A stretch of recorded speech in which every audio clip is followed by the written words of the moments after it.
Hey guys, welcome back to the channel. Today's video, I'm going to show you how you don't need to overcomplicate how to make a countertop or a bench top or a tabletop or whatever you want to call it.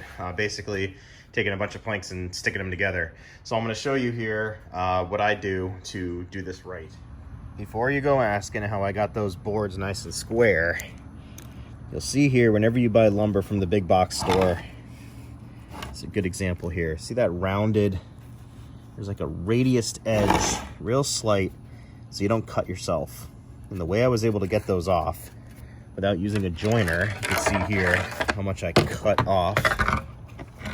This is how much I cut off of each side. See that radiused edge? That's here on my thumb side. That's what was cut off. So I just set the table saw to cut off a 1/4 inch off of each side to give me a square edge. That's why those planks are so square in the opening clip. What I'm showing you here is what I didn't get on video. You see the lines here going across the planks here labeled A, B, B, C, C. That's just simply where I ran the biscuit joiner to make the indent for the biscuit. I clamped all the boards together. I took a line on every piece and I would do this, okay? Then I just go A, and then you would see another one. I would be down line and I would do another one. It would be B, B. This way I know B's match up with B's. So there's multiple planks. The next set would be C, C, D, D, etc. And then I always make sure my handwriting is obviously, you can also underline it so you know your handwriting is right side up. So once you have the lines made, you can separate all your planks. Take a biscuit joiner. This is the one tool, like I said, you need. And you line up your biscuit joiner where it's got to be. Turn it on. You do that. On one side.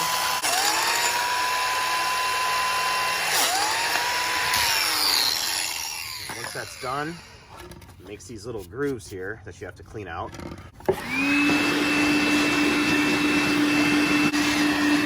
It makes those nice grooves like that. Take your wood glue, get your wood glue up in there like that. And what I did was I put a bunch of glue on there and fanned it across like that. Then you take these little things called biscuits, which are just pre-cut pieces of wood. These happen to be number 20. And you set them in just like this. So you got your biscuits sitting there.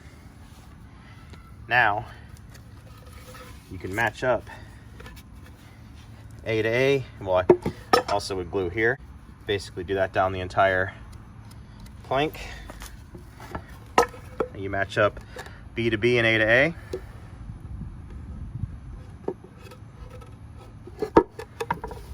Like that. And then you'll see in the next clip the clamps. You clamp everything together nice and tight.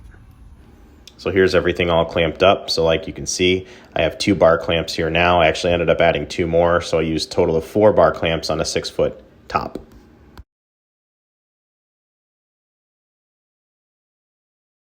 If you didn't see part 1, give you the quick rundown. Just use some run-of-the-mill $7 planks of 2x8, and they were shaved down on the sides about 1/4 of an inch to take off the factory bevel. Then I biscuit jointed, that's what all these lines are. I used my biscuit joiner, joined them up, glued it up, let it sit for 24 hours, and here we are. So this is a 24-inch wide top by 6 feet long, and I didn't use any special joiners or planers or anything. I'm gonna try to show you how you can make a top in your garage at home without a ton of specialty tools. You will need some tools like I noted in part 1. But minimum. So here we are today. You can see I got the Amazon special sorted pack of random orbital sanding pads of all different grits. I've done a video on this thing. This is my favorite go-to for projects like this. The Peak Safety Power Cap 2 active for face and respirator. And then I'm going to run with the old trusty Makita RO sander. I also have one of these that plug in, so I'll see also how long it takes me to sand this thing down to countertop and see how many batteries I smoke with it. So without further ado, I'm going to start sanding. Then I'm going to give you the rundown of the grits that I used, how long it took me, and kind of walk you through it so you guys can get an idea of how you're going to do yours.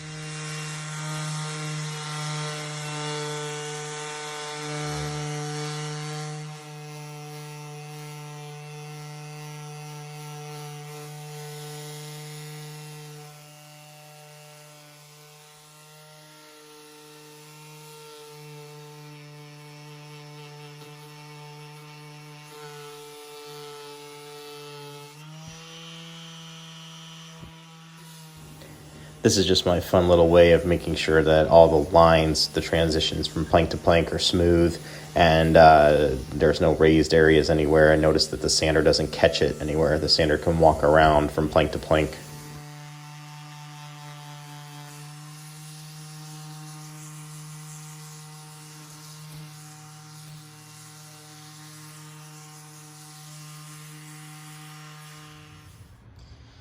So here it is, hit with this many, 1, 2, 3, 4, 5, 6, 60 grit pads. Got this thing laser flat all the way around. Random orbital sander, 30 minutes. Just sitting here kind of working it, taking my time, listening to a podcast. Now what I'm gonna do is get the edges squared off. So trusty old T-square right here. This will give me a nice edge, so I'm going to go ahead and saw that edge off nice and tidy. Circular saw, measure 70 inches and flare the other side off. Then I'm going to put a bevel on the front of this with a router and go ahead and sand it down some more, some 120, and see how she feels. All right, so now I'm just staining, sanded the crap out of it, got a nice rough look like I'm going for here. And now just stain to taste.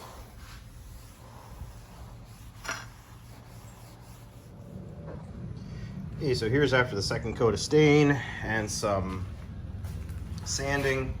You can see it gives it a real nice even, I'm not doing the end grain, so don't look at that. Really nice even look to it, and really looks like it was expensive. Got the nice knot in there on the front. I added a little lip on mine.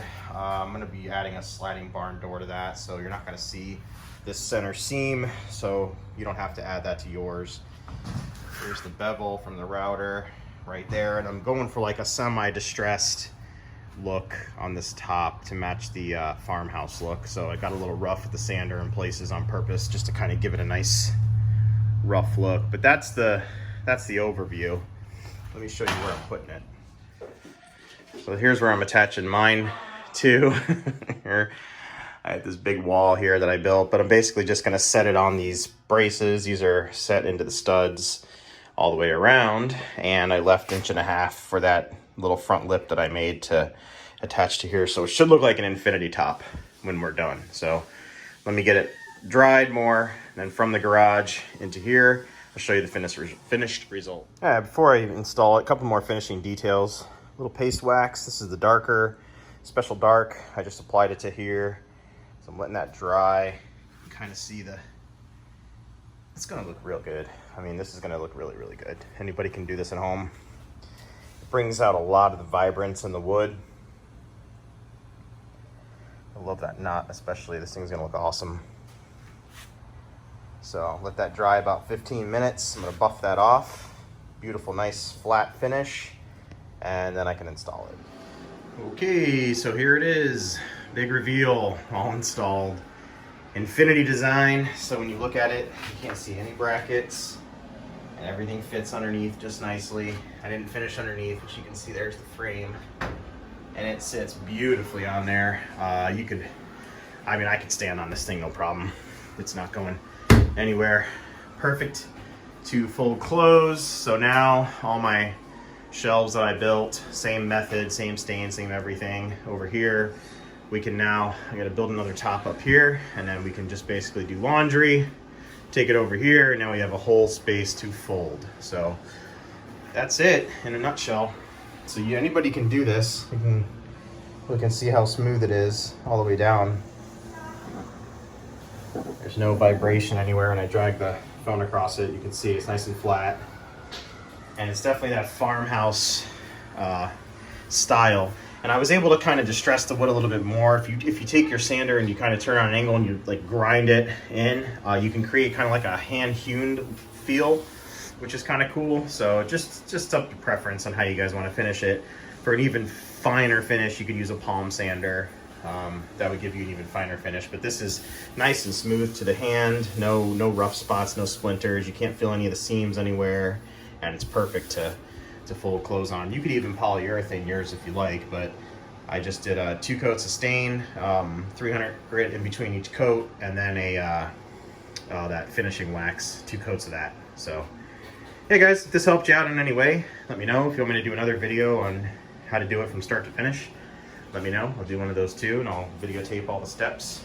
But yeah, I hope this helps you guys out. Just remember, it's what, $7 or $8 a board. So, you know, if you got the tools, you can do it for under 50 bucks and have really good results. And if you mount it the way I did mine with that U-channel, if you're lucky enough to have 3 walls, you don't have to worry about any brackets underneath. So now I just got to fix that tile where the wall was removed and finish up the laundry room. So I should have done a video on doing this laundry room. I just forgot to. There's the in the middle of doing all the labels and stuff on these baskets and whatnot. Brand new Speed Queen machines, so it's been a long time coming. 10 years waited to redo this room. So next is going to be some big 12-inch shelves on this wall, and yeah. So thanks for watching, guys. Remember to subscribe. Get you the next video.